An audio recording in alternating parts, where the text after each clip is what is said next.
Hola,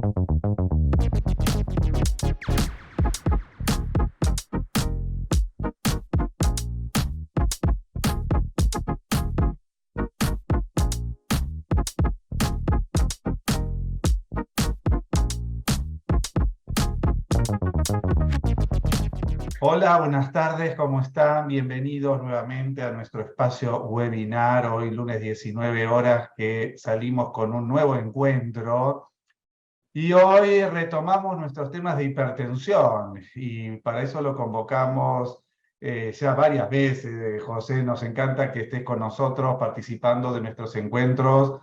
El doctor Alfi es médico clínico y médico hipertensólogo de nuestro hospital.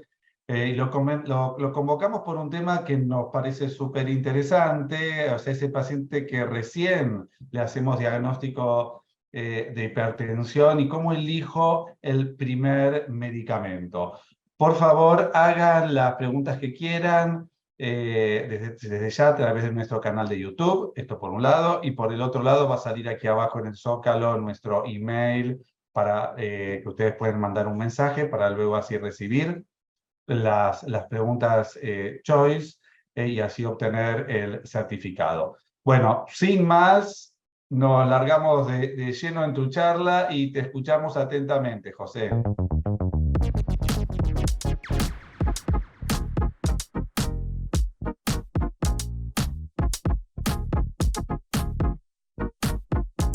Bueno, gracias Marcelo. Bueno, como decía Marcelo, voy a hablar de este tema que siempre se plantea primero frente a un paciente de reciente diagnóstico. Uno se pregunta inmediatamente si realmente es hipertenso y luego cómo lo empiezo a medicar, si es que amerita medicarlo. Siempre sin excluir el tratamiento no farmacológico, la alimentación, el peso corporal, etc. Pero hoy nos vamos a enfocar al tema de la medicación.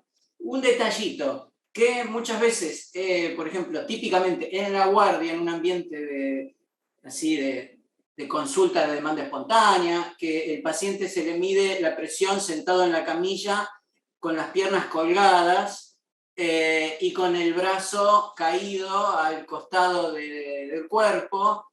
Sin embargo, la forma correcta de medirle es bajarlo de la camilla, sentarlo en una silla y que el brazo lo apoye en la camilla o en una mesa a la altura del corazón. Es fundamental que esté a la altura del corazón.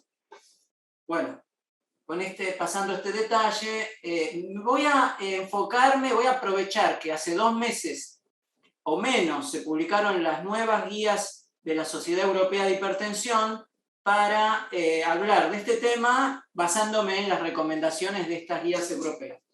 Entonces, como ven arriba, están las distintas categorías de severidad de la hipertensión por grados, por valores de presión entre 140 y 159 o 90 a 99.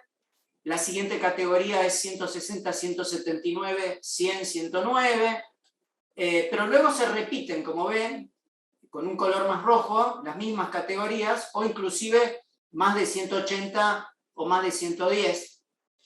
El color cambia porque en el escalón siguiente uno tiene que considerar si con esa misma presión el paciente está asintomático, sin daño de órgano blanco, que a veces en el momento no lo tenemos, pero tenemos una historia que puede haber tenido enfermedad cardiovascular, pero, por ejemplo, incluyendo el daño de órgano blanco, está datos que lo podemos tener en el análisis de rutina, como la creatinina. Si el paciente tiene disminuido el filtrado glomerular, entonces tiene enfermedad renal. Por lo tanto, lo tenemos acá en categoría de enfermedad renal crónica, o si tuvo un evento cardiovascular o enfermedad cardiovascular.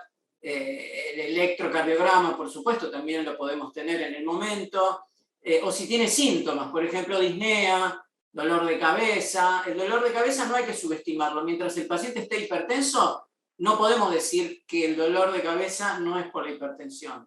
Eso lo demostraremos después bajándole la presión. Cuando el paciente vuelva con la presión normal, Si se le fue el dolor de cabeza, era por la hipertensión. Si no se le fue, podría no ser por la hipertensión.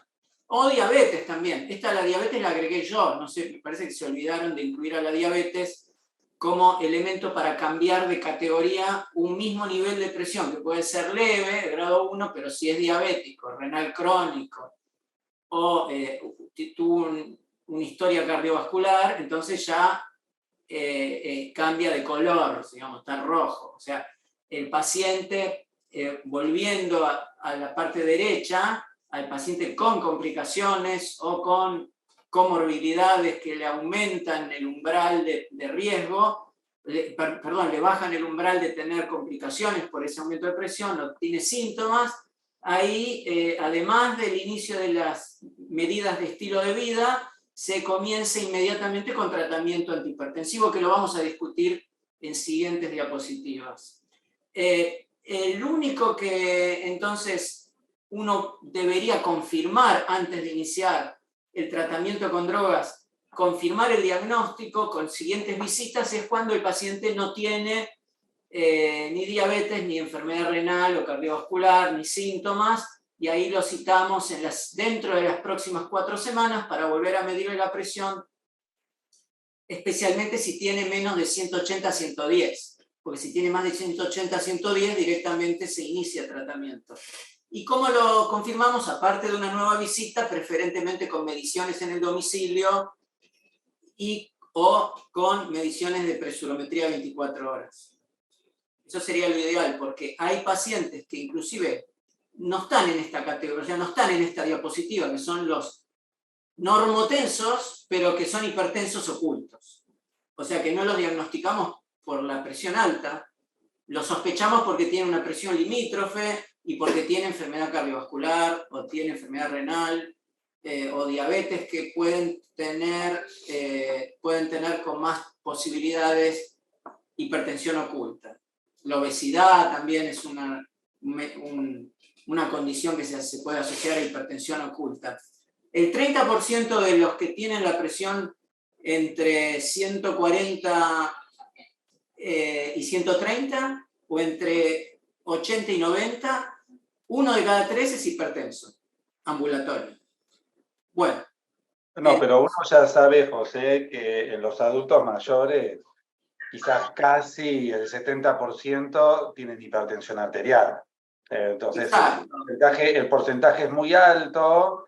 Lo que vos decís acá, y yo quizás me centro un poco en la parte de la izquierda, en las primeras quizás 2 columnas de la izquierda, por una situación que me pasó hace un ratito nomás, con una paciente mía de 90 años que me llama al celular, que había tenido ayer 170 de sistólica y sola, sin tomar medicación, una señora que yo conozco hace muchos años, bastante con mucha pila, digamos, le baja 140. Pero estaba ya desesperada, ¿viste? Si ya que quiere verme, nos vamos a ver, que toma la medicación del hijo, los sartán que tiene. O sea, cómo el tema de la presión los pone en general a los pacientes, principalmente a los adultos mayores, en alerta. Claro, la gente tiene mucha facilidad para subir la presión a valores escandalosos, pero fácilmente, así como le subió, le bajó. Por eso hay que tener cautela y ver el panorama, no engancharse con el paciente, con la ansiedad del paciente, de salir como un bombero a bajar todas las presiones altas, porque se transforma en un caos. Exactamente, y ahí eso venía un poco quizás con esta parte de la izquierda, donde a veces dice, bueno, 150, 90, 95, como dice acá, pero cómo lo tenemos que tratar de tener un diagnóstico lo más preciso del paciente que tenemos enfrente. Sí, el paciente que vos te referís no está incluido en esta diapositiva. La verdad que esto es para alguien de edad mediana, joven, o añoso, joven, pero el muy anciano que tiene esas variaciones que vos contás, es como un tema aparte. Bueno, seguimos. Bueno, vos me querés decir que te tenemos que invitar a otro webinar. Claro, mínimo. Ok, lo agendamos. Entonces, ¿cuáles son las mismas guías europeas? discuten, esto se basa mucho en las evidencias confirmadas por ensayos clínicos, entonces a veces parece un poquito duro lo que dicen, y uno en la práctica clínica es más blando. ¿Cuáles son los límites a partir de los cuales uno inicia el tratamiento? Por supuesto, son números que surgen de haber confirmado varias mediciones, varias visitas, no con una medición. Entonces, hasta los 80 años se inicia a partir de un valor confirmado de 140 y o 90. Eso no hay discusión. Más de 80 años se inicia a partir de 160 sin discusión. Pero puede considerarse iniciar a partir de un rango entre 140 y 160. Porque el 160 surge de ensayos clínicos un poco antiguos que iniciaban el tratamiento a partir de 160 y eso está demostrado que tiene beneficio.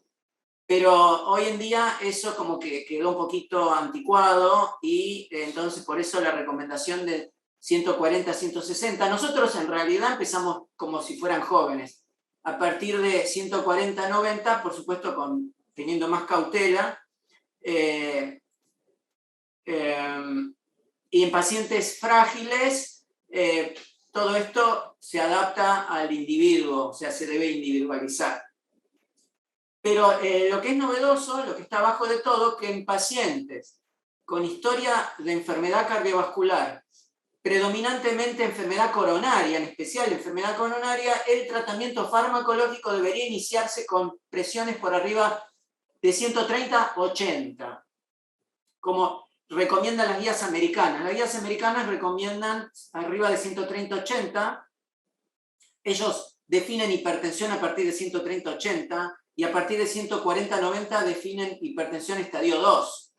Pero bueno, acá se ponen de acuerdo las guías americanas con las europeas a partir de 130-80 recién cuando tiene enfermedad cardiovascular y especialmente enfermedad coronaria. En general estos tipos de comorbilidades cardiovasculares ya tienen indicación de tratamiento específico que coincidentemente también son fármacos antihipertensivos, por ejemplo los betabloqueantes, los inhibidores de la ECA o los sartanes, son fármacos que ya un paciente con enfermedad cardiovascular o enfermedad renal uno ya los tiene indicados, pero bueno, si es por la presión, a partir de 130-80 se baja el umbral para iniciar el tratamiento.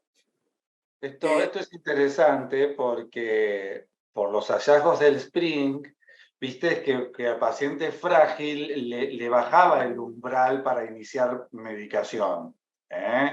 Y ya si yo veo acá que los pacientes mayores de 80, ahora es 160, viste, antes, viste, el SPRING en los últimos años se le dio una cierta importancia y bajaban un poquito ese umbral para tratar de mantenerlo, por más que en ese grupo se caían más los pacientes.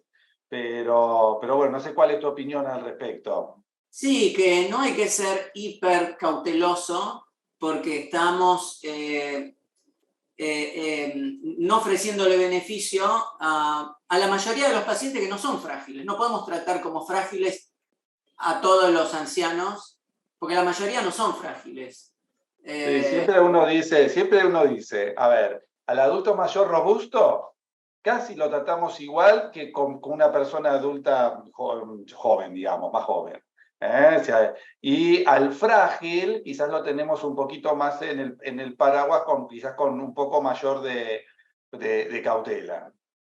Pero no hay que perder, digamos, entre comillas, agresividad, que no es la palabra adecuada, sino una meta más ideal. Una meta más ideal, hay que tener la idea de buscar la meta ideal, no conformarse con presiones de anciano frágil, sino que en un paciente, como decís, robusto, se benefician varios estudios, también está el estudio chino, que se llama, ¿cómo se llama?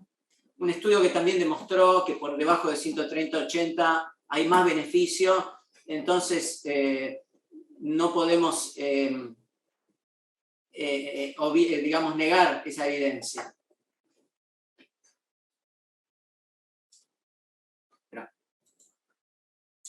Este es un dibujito que muestra los escalones que uno va subiendo a medida que busca la meta y no la va logrando con el tratamiento inicial. Y recomiendan esto, todas las guías, iniciar hoy en día con una combinación. Una combinación preferentemente en una sola píldora.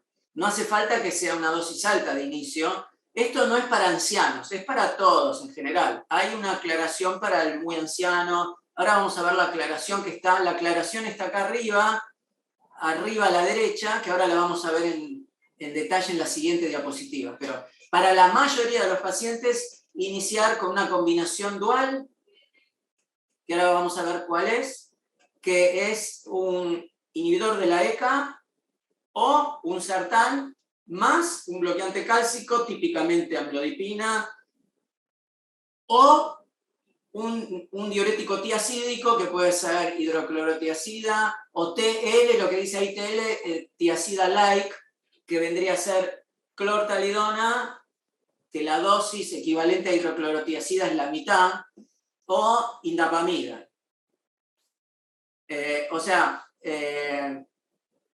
Una dosis de hidroclorotiacida de 12,5 hay que tener en cuenta que es una dosis que suele ser subefectiva.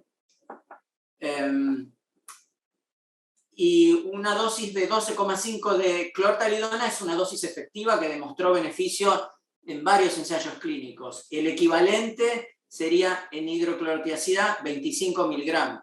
Hay un estudio que se publicó este año en el New England, un estudio en veteranos, que demuestra que 25 miligramos de hidroclorotiacida son equivalentes a 12,5, pero ni siquiera prueban la dosis de 12,5 de hidroclorotiacida.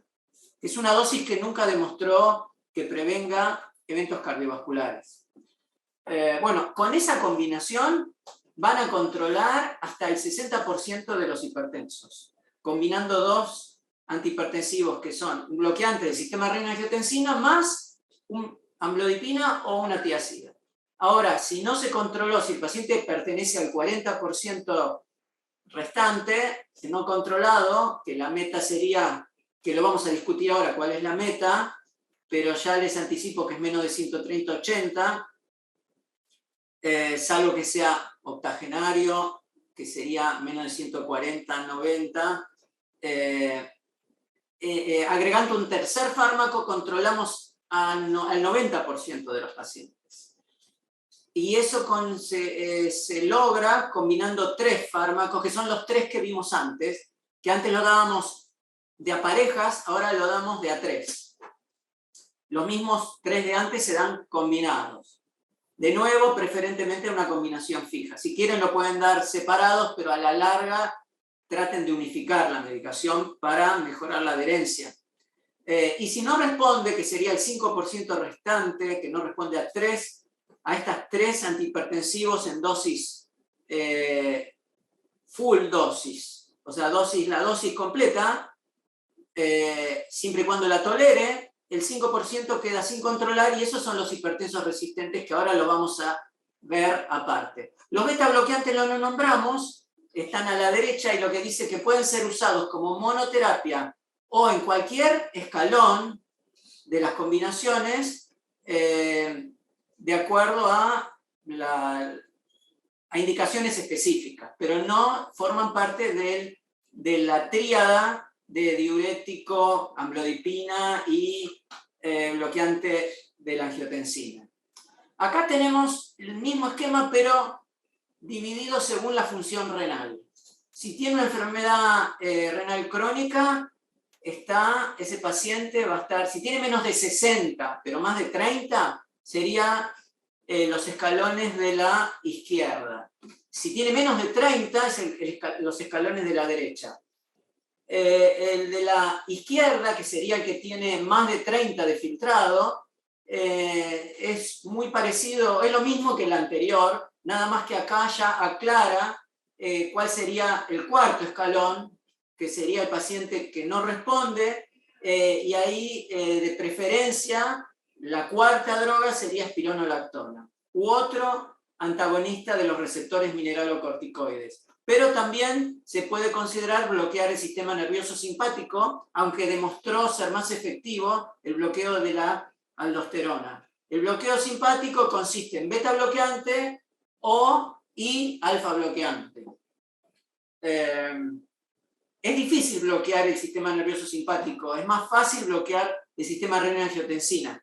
Es más difícil porque no tenemos buenas drogas para bloquear el sistema nervioso simpático sin tener efectos adversos. Ahora, si el paciente tiene menos de 30 de filtrado, paciente ya renal, donde la prevalencia de hipertensión resistente aumenta, casi todos los pacientes resistentes que yo veo me los mandan de nefrología, y ahí se va limitando la elección de fármacos, es muy difícil controlarlos. Entonces, la primera elección es la misma, nada más que cambia el diurético. El tipo diurético sería furosemida en vez de tiazida, porque las tiazidas van perdiendo eficacia con la caída del filtrado. Luego la combinación de las 3 clases de fármacos, siempre y cuando en el medio no haya subido el potasio, no haya subido la creatinina de manera exagerada, cosa que suele pasar, porque el paciente o lo contrajimos de volumen, o tiene un filtrado dependiente de la angiotensina y de la aldosterona que estamos bloqueando, o tiene hipercalemia también, que depende de la aldosterona que le estamos bloqueando. Y luego, ya en la categoría de hipertensión resistente, que ya con 3 fármacos sigue resistente, o sea, no controlado, lo mismo, pero no se usa la espironolactona, no se usan los antagonistas mineralocorticoides. Es muy interesante porque, José, quizás nuestro paciente adulto mayor se parece más a la columna de la izquierda, que viene con un poco de afectación renal. Yo en lo particular soy bastante cauto en cuanto a los diuréticos en el contexto de un paciente sin sobrecarga de volumen. O sea, como para indicarle rápidamente algún diurético. Quizás la experiencia es que el paciente se puede quizás contraer más de volumen, empeorar su función renal, ni que hablar de alguna cuestión hidroelectrolítica de base. Pero acá igualmente ponen o sea, siempre ponen como primera opción empezar con 2 medicaciones a baja dosis. No sé si lo vas a explicar después de lleno en el adulto mayor, si elegimos primero uno y después vamos a ver el otro. Vamos a ir a eso. Y a ver cómo somos cautos, viste, que nosotros en ese sentido somos muy parecidos a los pediatras, viste, es uno que quizás a veces puede pecar por ser demasiado cauto, viste, pero siempre tenemos esa llamada de atención. Entonces, ahora, este es un paciente que también vemos con fibrilación auricular. Paciente con fibrilación auricular, si tiene más de 80 o menos de 80 de frecuencia cardíaca, nos condiciona usar beta bloqueantes o no en el primer escalón. O sea, el primer escalón sería bloqueante del sistema renina-angiotensina, por ejemplo, losartán o perindopril o enalapril, más beta bloqueante, a subirlo a las dosis máxima siempre y cuando lo tolere, y luego se agrega en el segundo escalón como tercera droga. El segundo escalón es la tercera droga, amlodipina o tiazida, y luego en el tercer escalón se dan los 3 fármacos, o más bien los 4 fármacos, incluyendo el beta bloqueante. El paciente que tiene fibrilación de alta respuesta. Y si está controlada la frecuencia cardíaca, el beta bloqueante no se usa y se trata como un hipertenso común. Si la fibrilación auricular... Piensen que es un paciente que tiene que estar anticoagulado y acá, con más razón, la presión arterial tiene que estar más cerca de la meta óptima, más cerca de 130-80, porque va a estar anticoagulado. Este sí o sí es una de las circunstancias que uno está obligado a tener una presión controlada en un rango óptimo. Mira, me da pie a esto, a que leí hace poco a ver si estás de acuerdo o no, quizás nos vamos un cachitín de la clase de 30 segundos, pero aprovecho que te tengo aquí, que en hipertensión con fibrilación auricular, investigar hiperaldosteronismo primario. Tal cual, tuviste bien esa aclaración. Investigar apelativo primario, entonces yo veía un poco, ¿no? Porque eventualmente, si yo sospecho y investigo, y quizás si tengo que dar un diurético, bueno, veo, a mí tratar, si voy a darle un inhibidor de la enzima convertidora o un sartán, bueno, ojo con el potasio, ¿no? Pero el hecho de tener incorporado uno en mente, tratar de investigar a ver si no tiene alguna otra cuestión, porque Sí, quizás lo tomamos como algo tan frecuente, lo que vemos a adultos mayores, que quizás no investigamos tanto ese tema. claro, y es que también es muy frecuente el aldosteronismo primario. Sí. Tenemos que ver cuando tiene una fibrilación auricular si es de causa estructural cardíaca o no. Si no tiene una causa estructural cardíaca, si no tiene valvulopatías, agrandada la aurícula, entonces sería una fibrilación auricular solitaria, o sea, sin una causa estructural, y ahí con más razón tenemos que buscar causas endócrinas como el hipertiroidismo y el aldosteronismo primario. El tema es que a esta altura, cuando el paciente ya está con tantos fármacos, se complica el diagnóstico de aldosteronismo primario, que no es como el diagnóstico de hipertiroidismo que uno pide acá. Claro, porque si ya lo medicaste con un sartán o con un IECA, ya te va a modificar un poco Ya se la distorsiona, rutina. se Y lo que distorsiona. Ya la todo. renina, que es la renina suprimida, que es el elemento diagnóstico por excelencia, excluyente, ya no la vas a tener probablemente suprimida por el bloqueante de la angiotensina, que te aumenta la renina, o la vas a tener suprimida artificialmente por el beta bloqueante. Por eso, cada vez más tratamos de incluir en los análisis de inicio, por lo menos una vez tener medida la renina y la aldosterona. Cosa de tener el elemento ese ya para en caso de que el paciente después ya no se controle o surja alguna complicación como hipocalemia en el tratamiento, tener el dato ya de antes, de inicio. Claro, y quizás pensándolo también en ese paciente que quizás no tiene una franca hipocalemia, pero también puede eventualmente Y tener algo sí, que ver. un potasio cercano a 3,5 sospechoso. Debemos mirarlo de reojo. Ok, exacto.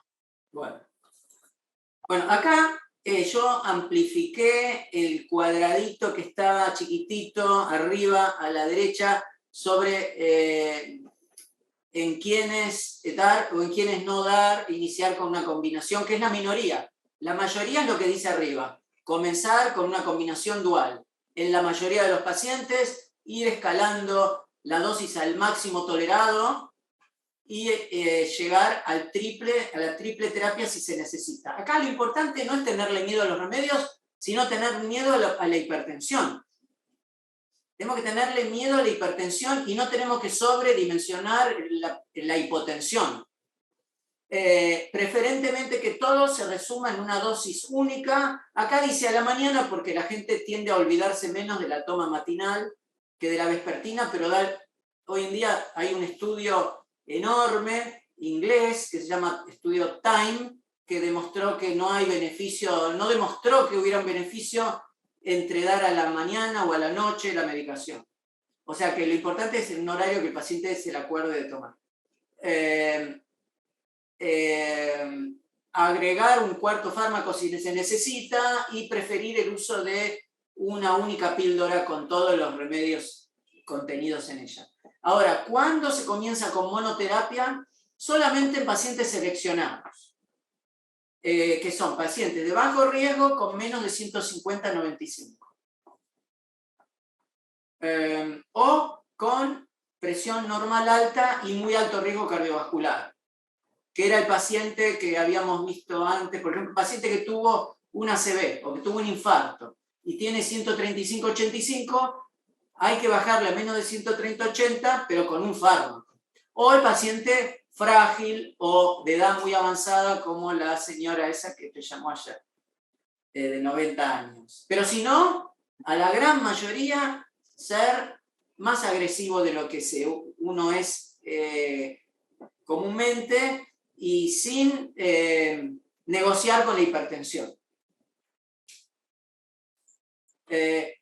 ¿Cuáles son los fundamentos de por qué se insiste tanto en combinar desde el inicio? Porque la fisiopatología es heterogénea en la hipertensión.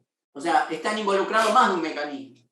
Entonces, si yo bloqueo un solo mecanismo, voy a controlar al 30% con un solo fármaco. En cambio, con 2 fármacos controlo al 60%. Con 2 fármacos que actúen de manera complementaria. No que se superpongan en su... Por ejemplo, el bloqueo del sistema renina-angiotensina con beta bloqueante se superpone.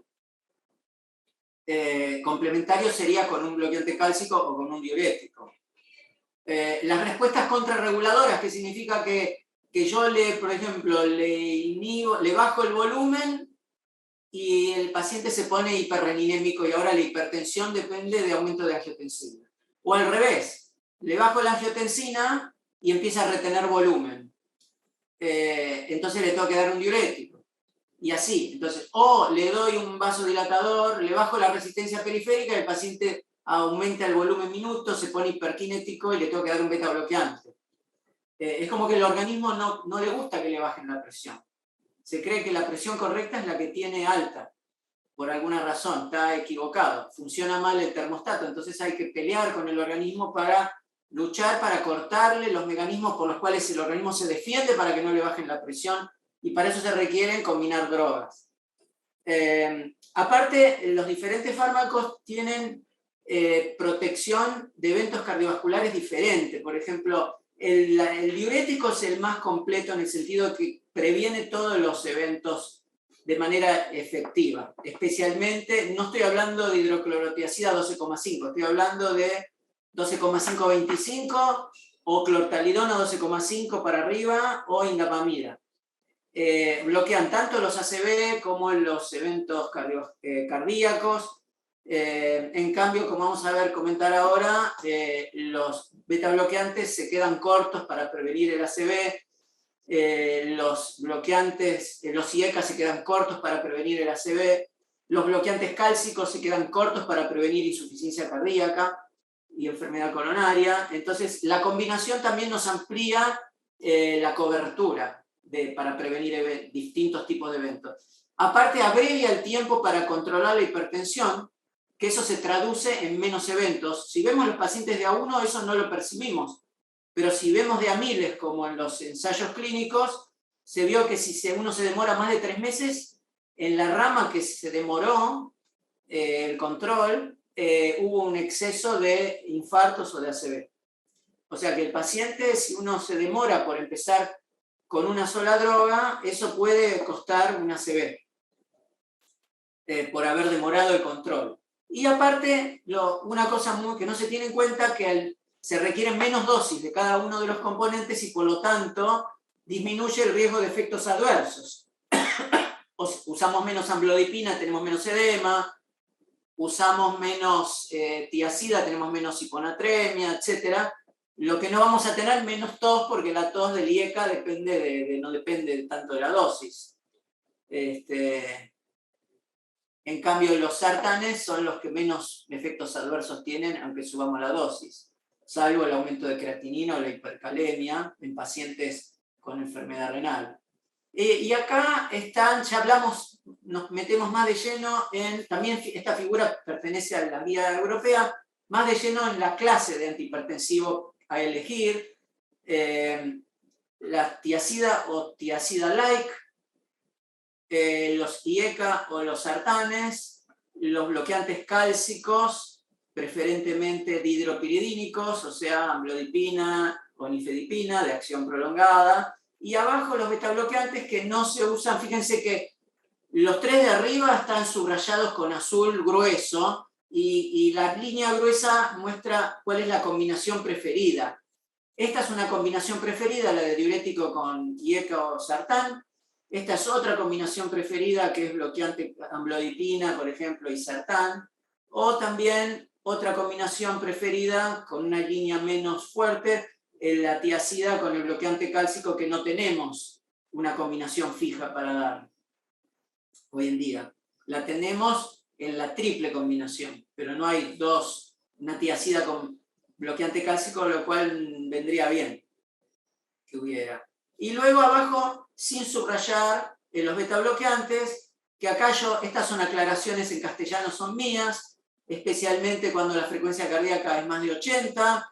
En mujeres jóvenes son de primera elección porque preferimos no usar bloqueantes del sistema renina-angiotensina por la posibilidad de embarazarse. De nuevo, en el embarazo son de primera elección, en hipertensos en diálisis son de primera elección, y después las indicaciones cardiológicas. Y como aclaración, tener en cuenta que en ancianos, especialmente en las mujeres, la bradicardia aumenta la presión sistólica a nivel central. Central significa la aorta ascendente, por un tema de la onda refleja. La onda de presión es la suma de dos ondas, la onda que sale del corazón y la onda que rebota en las arterias periféricas y vuelve al corazón. Esa onda refleja debería volver antes de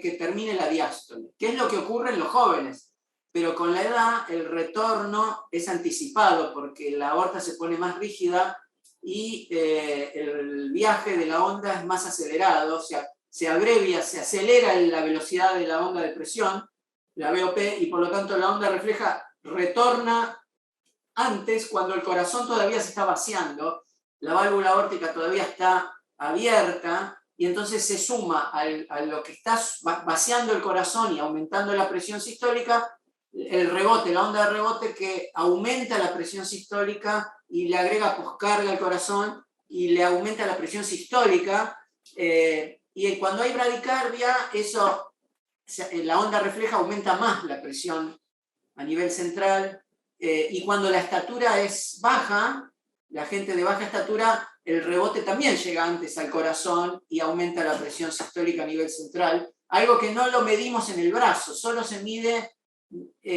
a nivel central y lo sufre el corazón, pero nosotros en el brazo nos creemos que ya está controlado y resulta que todavía la presión sistólica, la bradicardia lo favorece a la hipertensión central. Bueno,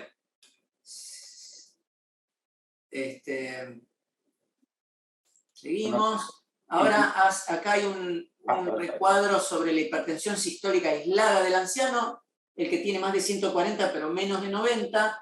Los ensayos clínicos que demostraron de hace 20 años o 30 años, demostraron el beneficio del tratamiento de la hipertensión sistólica aislada del anciano, lo hicieron con diurético tiazídico like, o sea, con clortalidona o con nitrendipina. Bueno, nosotros podemos reemplazarla por amlodipina, y la clortalidona, que es la droga oficial para tratar la hipertensión sistólica del anciano, la podemos reemplazar por hidroclorotiazida 25, porque 12,5 no es la dosis que demostró prevenir eventos.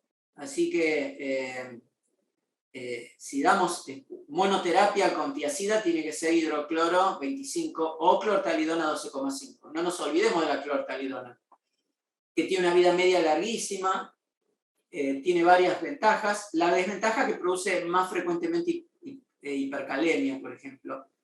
Pero lo que aclara después en el texto es que, sin embargo, todas las clases mayores de antihipertensivos se pueden usar debido a la coexistencia de otras indicaciones obligadas que nos obligan a combinar fármacos. O sea que, en realidad, alguien que tiene hipertensión sistólica aislada tiene probablemente alguna otra indicación por una comorbilidad de darle otro tipo de fármaco, pero estamos habilitados a darle otros, saliendo de estos dos. Y aparte, iniciar también en ellos con dos fármacos en la mayoría de los ancianos con hipertensión sistólica aislada, que no sean frágiles. La hipertensión sistólica aislada es más difícil de controlar. Digamos, la hipertensión sistólica es más difícil de controlar, y tenemos la desventaja que tiene la diastólica, que puede ser baja, ¿no? Sí. A veces el hecho, a ver qué te parece a vos, si uno agarra y dice, bueno, ponele que empecé con 5 miligramos de amlodipina o con 50 de losartán. Si eventualmente en un adulto mayor, discretamente frágil, si uno va viendo que con esa dosis es difícil controlar la presión, quizás sería adicionarle, si empecé con amlodipina 5, en vez de aumentar a 10, adicionarle, por ejemplo, losartán 50. Sí, perfecto, perfecto. Si uno no quiere comenzar con 2 fármacos al mismo tiempo, como recomienda la guía, puede empezar con uno, pero en la brevedad tener presente de agregar el segundo.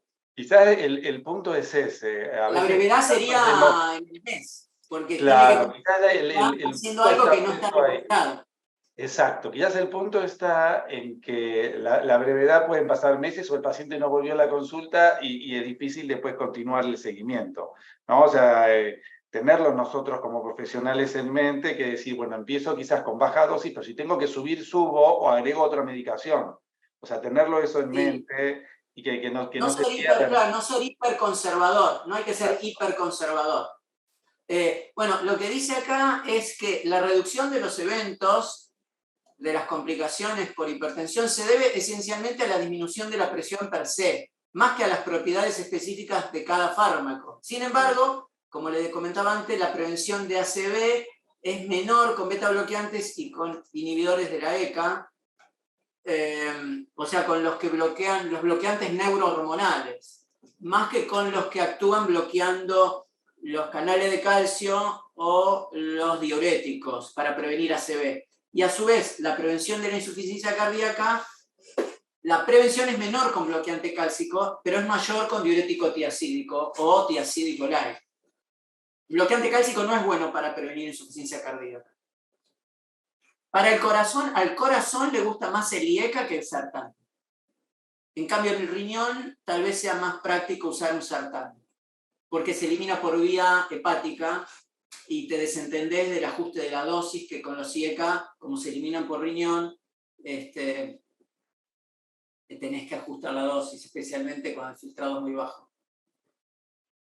Aparte, hay experiencia en los pacientes renales en usar dosis muy altas de sartán, más altas de las recomendadas en pacientes renales, para tratar la proteinuria, por ejemplo, pero no la combinación como hace 10 o 15 años se recomendaba la combinación de 2 bloqueantes. El bloqueo dual de la angiotensina ya no se recomienda más hace rato.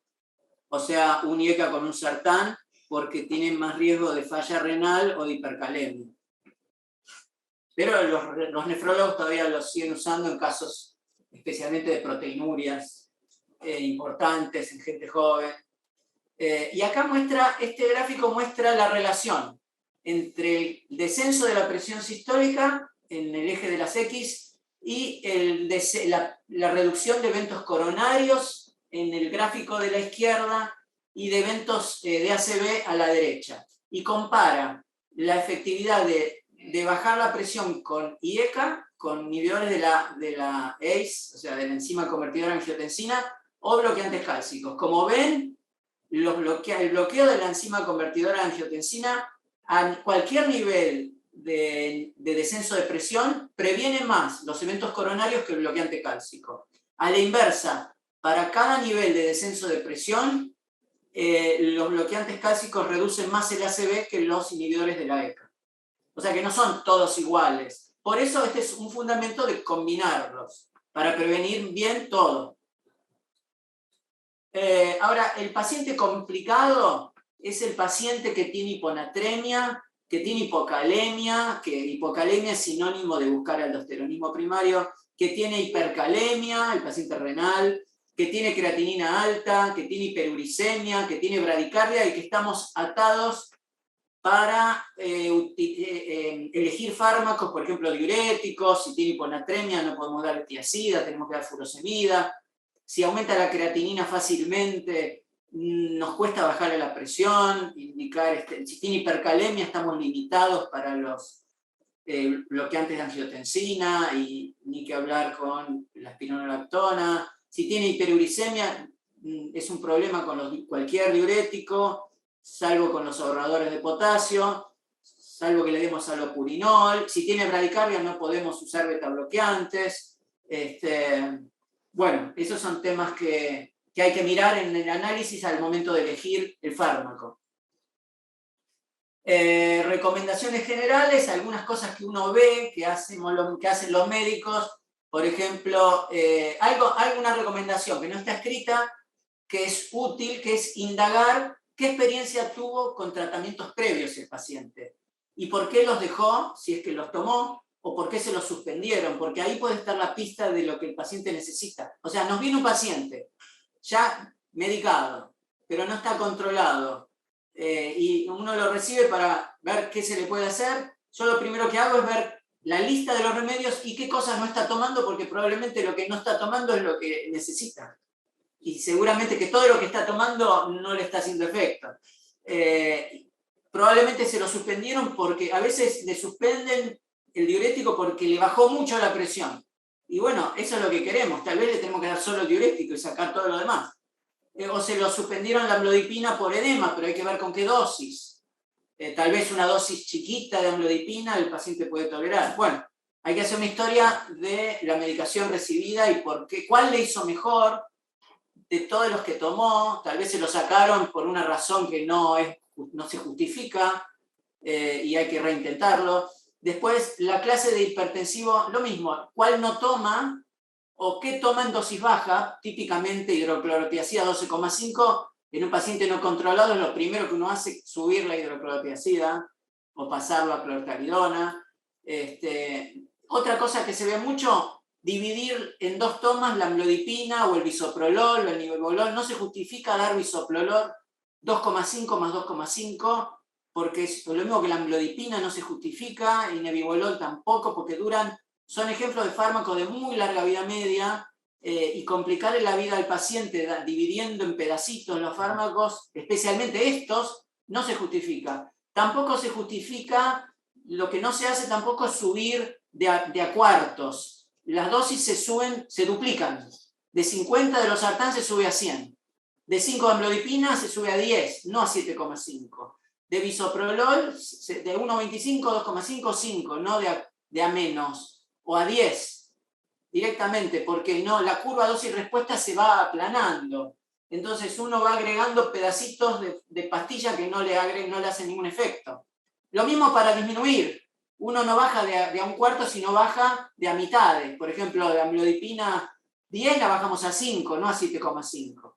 Bueno, y la otra es intentar unificar los fármacos, y si se puede también la estatina en el mismo comprimido. Hoy en día hay estatina con varios antihipertensivos. Hay estatina con amlodipina, estatina con sartán e hidroclorotiazida. Tanto la atorvastatina como la rosuvastatina están incorporadas en antihipertensivos, y tener en cuenta que una estatina puede tener el efecto de prevención cardiovascular equivalente a bajar un escalón la presión arterial.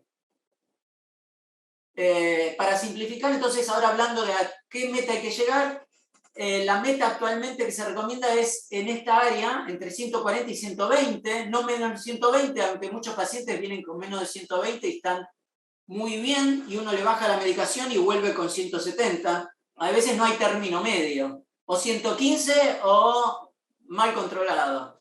Pero si el paciente se siente bien, no tiene hipotensión ortostática, no le subió la creatinina, bueno, y no está con 5 fármacos, por supuesto no lo voy a tener en ese nivel con muchos fármacos. Si está con menos de 120 y tiene 3 fármacos, por supuesto le bajo a 2, a 1, voy viendo. A veces el que yo elegí primero para suspender, me equivoqué y tenía que haber suspendido el otro, por eso uno tiene que ir probando. Si no es uno, había que suspender el otro, o bajar todo a la mitad. Y de diastólica entre 80 y 70, no entre 90 y 80, entre 80 y 70, para todos. Acá no hay diferencia de edades. Lo único, la edad, en los muy ancianos, entre 130 y 140 sería lo aceptable, y en los adultos jóvenes menos de 80 años, entre 130 y 120. Pero 125 es una meta. no tenemos que asustarnos del dígito de los 120, es la meta. La presión normal es esa. Por supuesto no tenemos que bajar en un día, ni con 7 fármacos, pero, o sea, una meta aceptable es 130, 140, pero ideal 130, 120. Y entre 80 y 100, o sea, tiene que tener 120 y pico, 70 y pico el paciente, idealmente, la mayoría. Y esta creo que es la última. No, bueno, no, pero ya empiezo a repetir acá. Acá lo que digo es que, les repito, el primer objetivo es menos de 140, 80, no menos de 140, 90. Pero si es bien tolerado, intentar que sea menos de 130 o menos en la mayoría de los pacientes hasta los 79 años. Pero si tiene 80 años, el primer objetivo es menos de 150-80, pero si lo tolera, entre 130 y 139, 140. Y ese es un punto clave, si lo tolera. Exacto. Uno trata, quizás a veces vemos pacientes que tienen 110, 70 y toleran perfectamente la medicación, ¿viste? Entonces, quizás uno ahí, estando medicado me refiero, entonces uno quizás no hace demasiadas cuestiones, siempre tomamos si tiene hipotensión ortostática, ¿viste? Todas estas cuestiones que en adulto mayor puede ser hasta mayor riesgo de caídas, por ejemplo. Exacto. Y bueno, justamente lo que vos decís acá, lo aclara, acá repite, la meta menos de 130-80, menos de 130-80 también hasta los 80, cada vez con menos énfasis. Acá dice, la meta es menos de 130-80 antes de los 65 años, y si tiene entre 65 y 80, dice, cambia el verbo, puede considerarse. En vez de es, puede considerarse, si es bien tolerado. Pero es lo ideal, menos de 130-80. Ahora, en hipertensión sistólica aislada, entre 65 y 80, ser más cauteloso, y la presión ideal es entre 130 y 140, pero cautela si tiene menos de 70, 60 y pico o menos de diastólica. Estamos hablando de sistólica aislada. Y si es octogenario, entre 140 y 150, con menos de 80, pero si es bien tolerado, entre 130 y 140. 140 a 150 sería, bueno, aceptable, pero lo ideal es que tenga entre 130 y 140. Después, la búsqueda de hipotensión ortostática en todos, aún en ausencia de síntomas, y considerar retroceder o discontinuar las drogas en aquellos que tienen hipotensión ortostática. Ahí se complica, es un paciente difícil. En el paciente anciano, iniciar con dosis bajas e ir subiendo lentamente, pero no excesivamente lentamente, ni excesivamente la dosis eternamente con dosis baja. Después, la reducción de tratamiento puede considerarse en paciente de 80 o más si tiene menos de 120, o en presencia de hipotensión ortostática severa, no hipotensión ortostática seca, sino severa, o si tiene alta fragilidad, no un poco de fragilidad. O sea que no hay que tener un umbral muy bajo para... Bueno, ya terminamos. Bueno, espectacular, José, me encantó, como siempre, sos muy didáctico, como sos también médico de cabecera, así que sabés cuál es nuestra problemática, viste, si eso te identificás mucho y sabés que para nosotros es importante. En lo personal refresqué un montón de cuestiones, aprendí otro montón. Así que te agradecemos muchísimo. Por favor, hagan las preguntitas choice. Acá en el Zócalo sale de nuevo el mail que ustedes pueden mandar para recibir las preguntitas para luego hacer y tener el certificado. Así que bueno, José, mil gracias. Seguro que de aquí a fin de año alguna vez más te vamos a llamar. Todavía queda... Bueno. Así que bueno, gracias a todos y a seguir cuidándose y va un abrazo muy grande. Bueno, gracias, Marcelo. Chao. ¿Por si hay preguntas o ya me voy? No, porque las preguntas van a ir por YouTube. Ah, listo, listo. Bueno, un abrazo. Chao, chao, Marcelo. Chao.